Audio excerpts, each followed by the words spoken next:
السلام علیکم ڈاکٹر صاحب. وعلیکم السلام. ٹھیک ہے.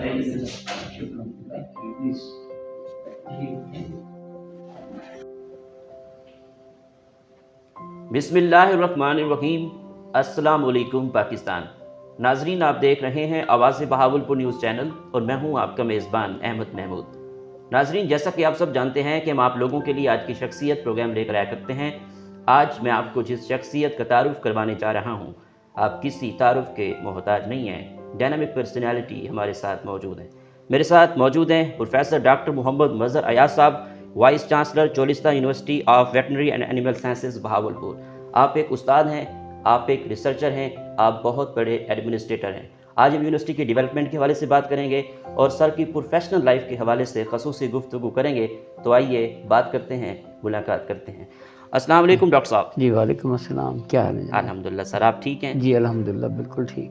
جناب، دنیا کے اندر جتنے لوگوں نے کامیابی حاصل کی ہے تعلیم کی وجہ سے کی ہے. میرا پہلا آپ سے سوال یہ ہے کہ آپ نے اپنی ابتدائی تعلیم کہاں سے حاصل کی؟ آپ کا تعلیمی سلسلہ کیسا رہا؟ جی الحمدللہ میں سن آف دی سوئل ہوں اور جنوبی پنجاب کے ساتھ میرا تعلق ہے. ابتدائی تعلیم میں نے ڈی جی خان سے حاصل کی اور اس کے بعد پھر میں ڈی وی ایم کے لیے لاہور چلا گیا. اس وقت اس کا پرانا نام کالج آف ویٹری سائنس تھا، جو کہ آج یواس کے نام سے مشہور ہے. اور 88 سے لے کر 93 تک ڈی وی ایم کی اور اس کے بعد پھر ایم فل کی وہاں سے. اور ایم فل کرنے کے بعد لائف اسٹاک ڈپارٹمنٹ کو میں نے جوائن کیا اور وہاں پہ تقریباً 15 سال سرو کرنے کے بعد میں نے بہاؤالدین ذکریہ یونیورسٹی میں as a assistant professor join کیا ماشاء 2009 میں. اس سے پہلے میں نے پی ایچ ڈی کی یونیورسٹی آف ایگریکلچر فیصل آباد سے، جو کہ آدھا اس کا کام جو ہے نا یونیورسٹی آف ٹوکیو سائتاما وہاں پہ تھا، جو کہ ایڈوانس مالیکولر لیول پر اس کا کام تھا. تو میرا جو ابتدائی کام ہے اس میں بھی پولٹری کے اوپر ہے اور پولٹری ویکسین کے اوپر ہے کہ ہم کس طرح پیراسائٹس کے امراض کو جی جو ہے نا پولٹری کے پرندوں میں مزید نقصان کرنے سے بچا سکتے. تو اس کی ویکسین کے اوپر میرا کام تھا اس وقت. ماشاءاللہ. اور جی اب آپ کے سامنے بیٹھے ہوئے ہیں. ماشاءاللہ. ڈاکٹر صاحب، آپ کے کتنا ریسرچ آرٹیکل پبلش ہو چکے ہیں؟ میرے الحمدللہ مور دین 200 ریسرچ آرٹیکلز نیشنلی اور انٹرنیشنلی اور امپیکٹ فیکٹر کے جرنلز میں اور ایچ ای سی ریکوگنائز جرنل میں پبلش ہو چکی ہیں. ٹھیک. آپ کتنا کانفرنس میں جا چکے ہیں نیشنل اور انٹرنیشنل لیول پہ؟ ویسے تو ایگزیکٹ گنتی کافی لمبی ہے، لیکن جہاں تک مجھے یاد پڑ رہا ہے کہ تقریباً 100 سے زیادہ کانفرنسز میں شرکت کر چکا ہوں، جس میں کافی سارے جو as a guest of honour, invited speaker اور اسکالر اور اس طرح کی جو کافی ساری میری اس میں کنٹریبیوشنز ہیں. ٹھیک. ڈاکٹر صاحب، چولستان یونیورسٹی میں کتنے ڈپارٹمنٹ ہیں اور فیکلٹی ممبر کے حوالے سے بھی بتائیے گا. ہمارے چولستان یونیورسٹی میں 3 فیکلٹیز ہیں اور اس کے علاوہ 2 انسٹیٹیوٹس ہیں.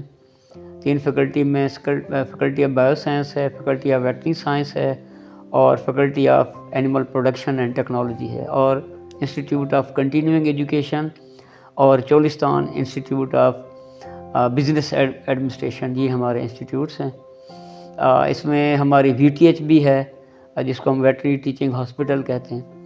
18 ڈپارٹمنٹس ہیں اور الحمدللہ ان میں بی ایس پروگرامز ہو رہے ہیں. پوسٹ گریڈ کے ایم فل اور پی ایچ ڈی کے پروگرامز بھی ہمارے ہو رہے ہیں. ٹھیک. نئے سیشن میں ایڈمیشن کب تک شروع ہو جائیں گے؟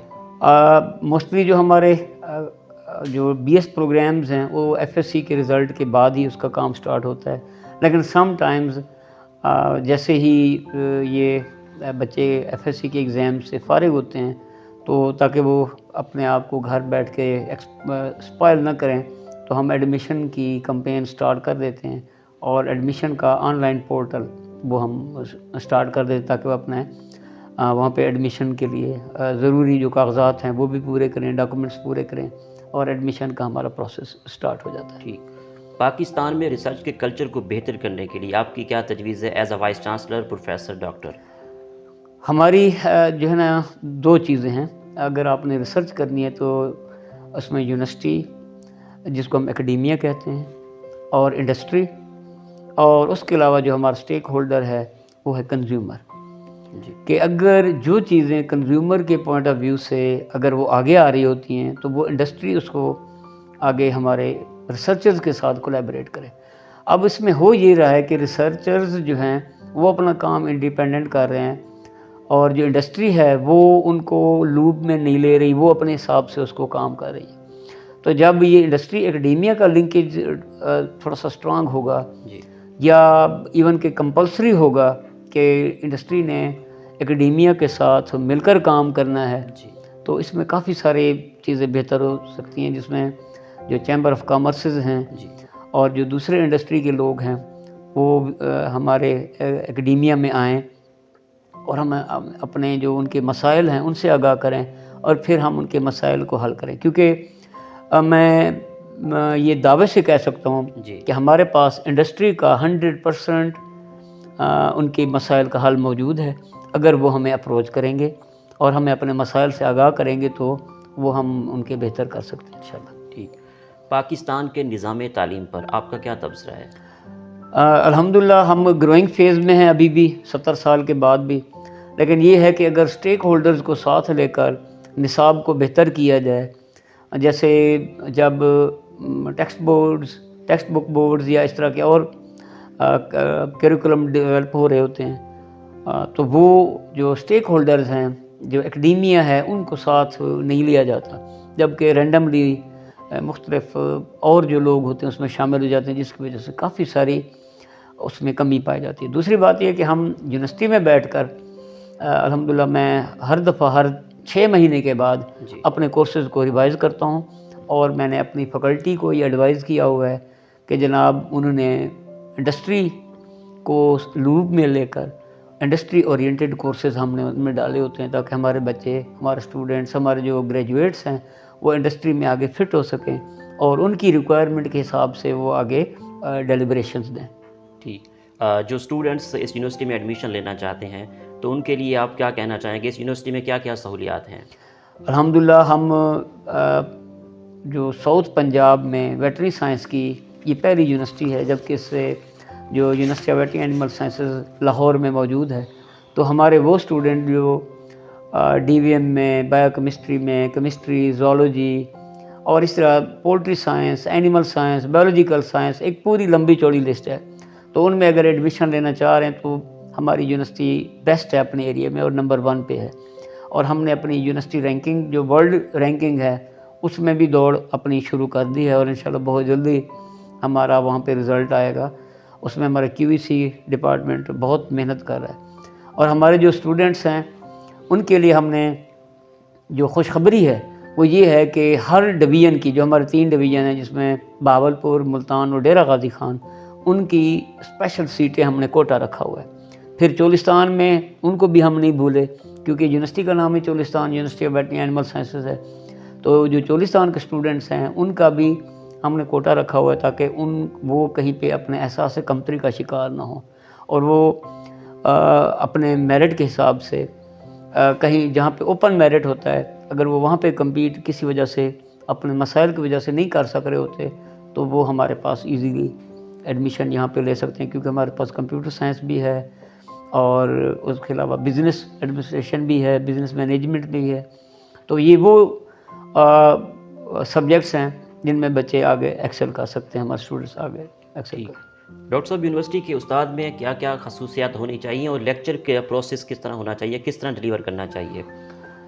جو یونیورسٹی کا استاد ہے وہ ڈائنامک پرسنالٹی ہوتا ہے, وہ کسی ایک اگر میں کہوں کہ جیسے پرائمری اسکول کا یا مڈل اسکول کا یا ہائی اسکول کا ٹیچر ہے اس سے تھوڑا ڈفرینٹ ہوتا ہے, کیونکہ اس میں جو سب سے پہلی بات ہے وہ یہ ہے کہ جو یونیورسٹی کا ٹیچر ہے اس نے پیٹنٹ اور جو ریسرچ ہے اس کو پہلے اپنا فوکس کیا ہوتا ہے, کیونکہ universities are the producers of the research, اور انہوں نے آگے جو مسائل ہیں, جو انوائرمنٹ کے مسائل ہیں, جو ہمارے معاشی مسائل ہیں, جو اور اس طرح کے فوڈ سیکورٹی کے حوالے سے مسائل ہیں, کلائمیٹ چینج کے حوالے سے مسائل ہیں, تو وہ جو یونیورسٹی کا ایک اسکالر ہوتا ہے, ریسرچر ہوتا ہے, ٹیچر ہوتا ہے, اس نے کرنے ہوتے ہیں. کیونکہ پڑھانا تو وہ تو ایک پرائمری اسکول پہ بھی ٹیچر پڑھا رہا ہے, ایک ہائی اسکول میں بھی, کالج میں بھی پڑھا رہا ہے, جو ٹیچر ہے یونیورسٹی کا اس کی یہ ایک قدر ہے یا ایک اس کا ایکسٹرا کام ہے کہ اس نے سب سے پہلے اپنے ریسرچ کو اور پیٹنٹ کو آگے لے کر چلنا ہے، جو کہ ہمارے پاس یہ کلچر ہم اپنی یونیورسٹی میں ڈیولپ کر چکے ہیں. اور انشاءاللہ نیکسٹ ویک میں اپنے جو یونیورسٹی کے جی ہماری فیکلٹی ہے ان میں ایک پرائز ڈسٹریبیوشن میں کرنے جا رہا ہوں کہ جو ان ٹیچرز نے اچھا کام کیا ہے، اچھے ریسرچ کی ہے، جی اچھی پبلیکیشن کی ہے، ان کو ہم جو ہے نا پرائزز اور سرٹیفکیٹس اور اپریشیشن دینے جا رہے ہیں. ایکسیلنٹ. ڈاکٹر صاحب، higher education commission of Pakistan طلبات کو اسکالرشپ دے رہا ہے یا نہیں، اس بارے میں بتائیے گا. ہاں جی، HEC کی ہماری پچھلے مہینے مارچ میں ایک آل پاکستان میٹنگ ہوئی جس میں تمام پاکستان کے VCs نے وہاں پہ پارٹیسپیٹ کیا اور بڑی اس کے اوپر بحث ہوئی. اس کے اوپر جو قدغن لگی ہوئی ہے اس کے بجٹ کم ہونے کی وجہ سے وہ کافی سارے کنسٹرینٹس کا شکار ہیں. انہیں سجیشن دی ہے کہ یونیورسٹیز اب HEC کو دیکھنے کی بجائے اپنے جو صوبائی حکومتیں ہیں ان کو اپروچ کریں، کیونکہ یہ سندھ نے اس کے اوپر کام شروع کر دیا ہے. ان نے اپنی یونیورسٹیز کو بجٹ دینا شروع کر دیا ہے اور اس کی وجہ سے ان کے حالات کافی بہتر ہو گئے. اور ان کا جو ہر دفعہ کا بجٹ ہے وہ کسی نہ کسی وجہ سے اس کو کٹ لگ رہا ہے اور ڈیکریز ہو رہا ہے. اس وجہ سے وہ کہ وہ کنٹریبیوٹ کر رہے ہیں، لیکن خاطر خواہ رزلٹ اس وقت آئیں گے جب ہمارے صوبے اس گیم میں ہمارے ساتھ شامل ہو جائیں گے. ٹھیک. آج کل کے طالب علم کو علم کی طرف گامزن کس طرح کیا جا سکتا ہے؟ آپ کی کیا تجویز ہے؟ کل ہی ہماری ایک فیسٹیول ہو رہا تھا منصوبہ میں، محمد نواز شریف ایگریکلچر یونیورسٹی میں، ٹھیک. تو وہاں پہ بھی سیم کویسچن مجھ سے پوچھا گیا. تو میں نے ان کو کہا کہ ہم اس وقت اس کلچر میں داخل ہوں گے جب ہماری لائبریریز آباد ہوں گی اور ہمارے اسپورٹس گراؤنڈ آباد ہوں گے. اور یہ کلچر اس وقت پھیلے گا کہ جب ہماری یہ دو چیزیں ہمارے جو بچے فرسٹریشن کا شکار ہیں، مایوسی کا شکار ہیں، ان میں اگر اس چیز کا ادراک ہو جائے تو وہ بہت اچھے طریقے سے الحمدللہ اس میدان میں آگے آ سکتے ہیں. آپ کی یونیورسٹی سوشل اکنامک ڈیولپمنٹ کے حوالے سے کیا کردار ادا کر رہی ہے؟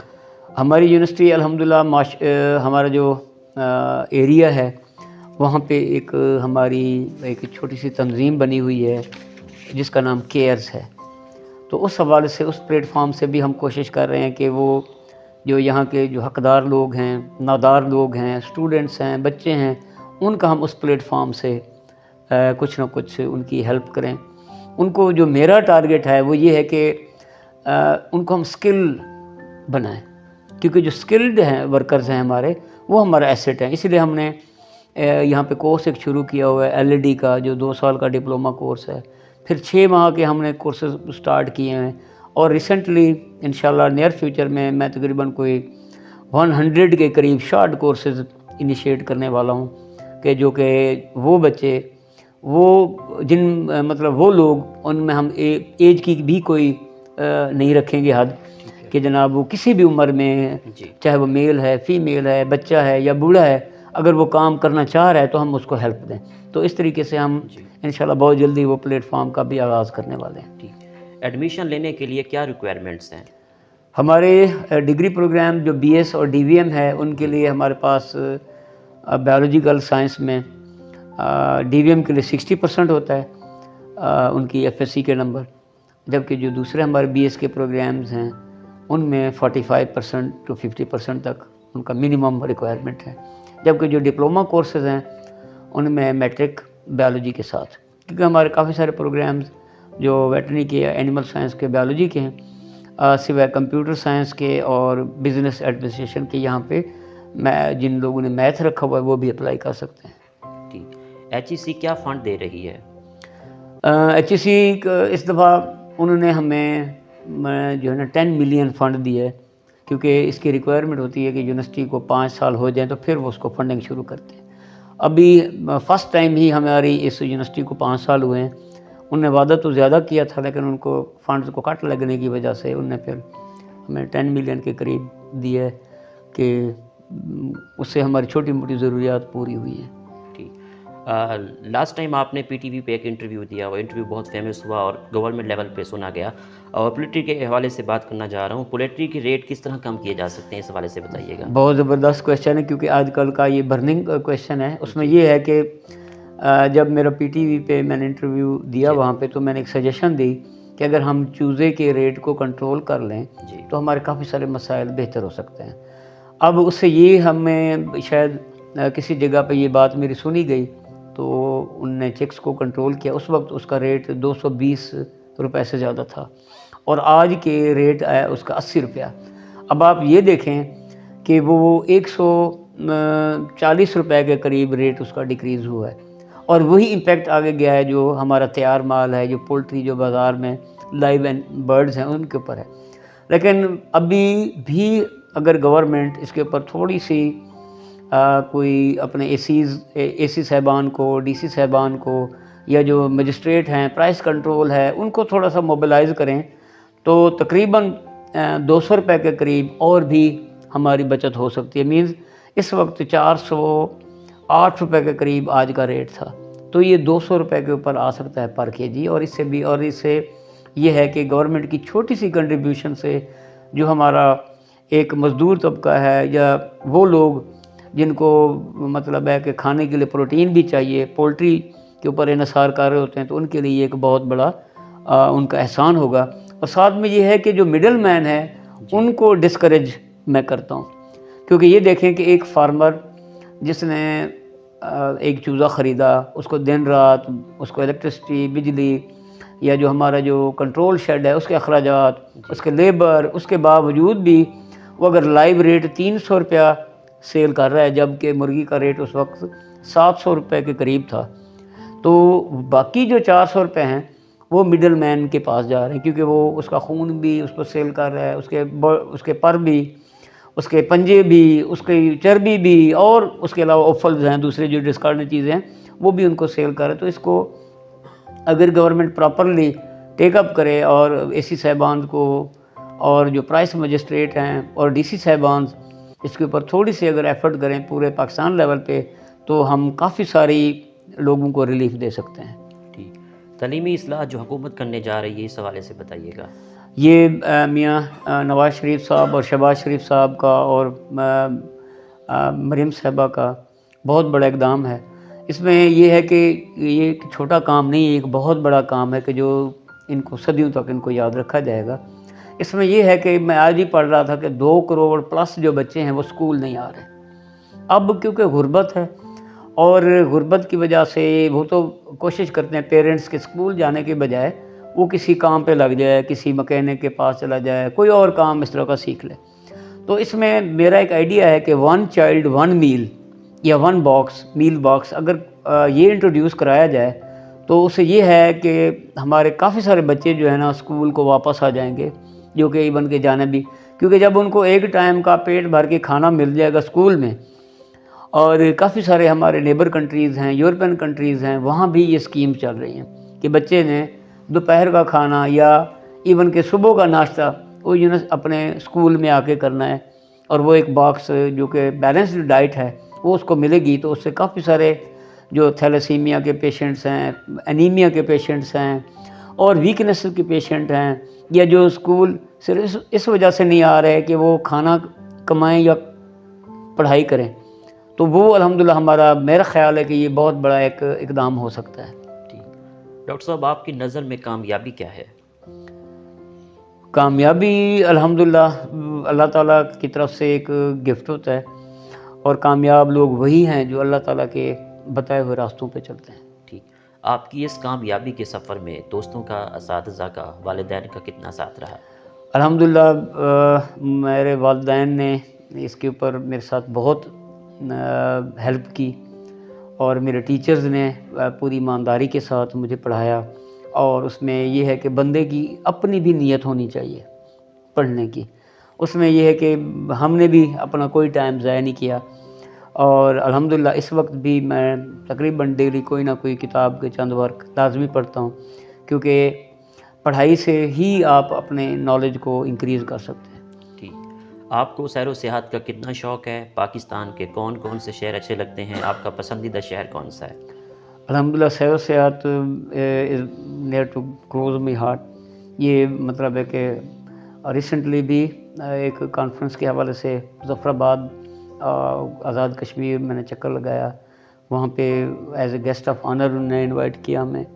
ان کی 2-3 دن کی کانفرنس تھی. تو وہاں پہ بھی جو ارد گرد چھوٹے چھوٹے ولیجز تھے، گلیات تھیں، تو وہاں پہ بھی چکر لگایا.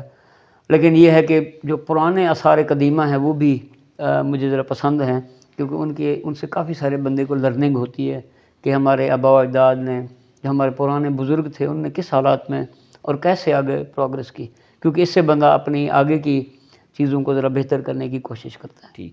ڈاکٹر صاحب، آپ بہاولپور میں رہ رہے ہیں، تو بہاولپور کے بارے میں آپ کے کیا تاثرات ہیں؟ کیسا شہر ہے؟ الحمدللہ بیوٹیفل سٹی ہے، بڑا سکون والا اور بڑا اچھے کوآپریٹو لوگ ہیں یہاں پہ، اور صفائی ستھرائی بھی دوسرے شہروں کی بنسبت بہترین ہے. لیکن اگر ہماری یونیورسٹی کا روڈ بن جائے تو ہم سمجھیں گے کہ ہم جنت میں بیٹھے ہوئے ہیں. ادروائز یہ ہماری یونیورسٹی کا 1 کلومیٹر کا روڈ ہے، جی. زیادہ بھی نہیں ہے، اور یہ تو کسی بھی چھوٹے موٹے کمپنسیشن سے یہ بنایا جا سکتا ہے. اور آپ آئے ہوں گے جی. تو کافی بری حالت میں ہے. تو یونیورسٹی کے لیے کیونکہ آسان نہیں ہوتا اس طرح کی چیزیں کرنا، یہ ڈسٹرکٹ گورنمنٹ کے پرویو میں ہوتا ہے، تو اس کو ذرا اگر دیکھا جائے تو ہم اور بھی خوش ہو جائیں گے. ٹھیک. آپ کو کھانوں میں کیا کیا پسند ہے؟ آپ کی پسندیدہ ڈش کون سی ہے؟ میں ویسے بڑا لمیٹڈ اور چوزی ہوں، اتنا کھانے کا پسندیدہ نہیں ہوں کہ مجھے جو بندہ کہے کہ مجھے بہت زیادہ کھانا پسند ہے. میں بہت لمیٹڈ کھاتا ہوں، لیکن ہیلدی کھاتا ہوں، جس میں خصوصاً اپنی پروٹین ڈائٹ کو مینٹین کرنے کی کوشش کرتا ہوں. ٹھیک. آپ کو موسم کون سا پسند ہے؟ موسم بہار سب کو پسند ہے، کیونکہ بہار آمد تو وہ سب کو پسند ہوتا ہے. تو جو ہے نا بہار اچھا لگتا ہے. سردیوں کا یا لائٹ موسم، کیونکہ ہم ٹمپریٹ سیزن میں رہتے ہیں، تو وہ بھی ٹھیک ہے. ٹھیک. آخر میں سننے والوں کو، دیکھنے والوں کو، یونیورسٹی کے طلباء طلبات کو، فیکلٹی ممبرس کو ایز اے وائس چانسلر آپ کا کیا پیغام ہے؟ اونرشپ، کہ جہاں پہ آپ بیٹھے ہیں، چاہے وہ ایز اے اسٹوڈنٹ ہیں، چاہے ایز اے فیکلٹی ہیں، چاہے آپ میرا اور سٹاف ہے، اپنے کام کو اونرشپ دیں، اور اپنے جو آپ کا بزنس ہے، جو آپ کی ڈیوٹی ہے، اس کو آپ ایز اے ڈیوٹی سمجھیں. بعض ہمارے دوست اس ٹائم کو گزارنے کے چکر میں ہوتے ہیں، جی. کیونکہ جی 8 سے 4 بجیں، اور وہ بے شک کام کیا ہے یا نہیں کیا، وہ میں اس کو تھوڑا سا ادروائز سمجھتا ہوں جی. کہ جب آپ نے کام کیا ہے، کرنا ہے، تو اس کو دل لگی سے کریں اور اپنے کام کو اپنا پیشن بنائیں. تھینک یو ڈاکٹر صاحب، نائس ٹاکنگ ٹو یو. آپ سے بات کر کے بہت اچھا لگا مجھے. جی تھینک یو جی بہت. جی تو ناظرین، آپ نے آج کی شخصیت پروگرام سنا. ایک نئے پروگرام میں ملاقات ہوگی. تب تک اللہ حافظ. اللہ نگہبان. پاکستان زندہ باد. چلو تھینک یو.